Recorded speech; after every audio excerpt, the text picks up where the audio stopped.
Salmonani linjani? I'm doing this video ukuxolisa nge-interview esiyenze lo 5G. Izinto azikhambanga kahle bafethu.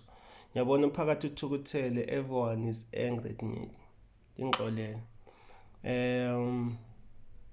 Into engiphatha kabuhlungu, enza ubuhlungu kakhulu ukuthi angisekho safe. I'm not safe anymore. I can't move around town. Ngihlangana labantu nje engabazi nje yabona. Abanye ngabantembisa ukungishaya, abanye ngabafika bengidinga bengangitholi.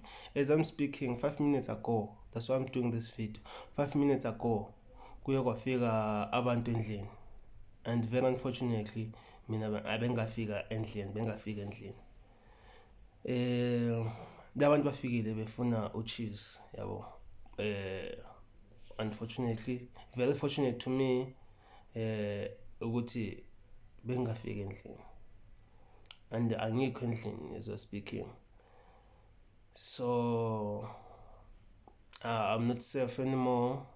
So that's why ngithanda ukuxolisa kumphakathi and everyone else. Ngixolisa khona ku 5G and the whole team. Ngixolisa kakhulukazi kuma fans ka 5G. Even our own fans. Ngiyexolisa futhi kakhulu kulabo abaphatheke kabuhlungu. It wasn't my intention. Bengicabanga ukuthi mhlambe izohamba the other way. Yona senza ka the other way around. Ngixolele badala. Peace.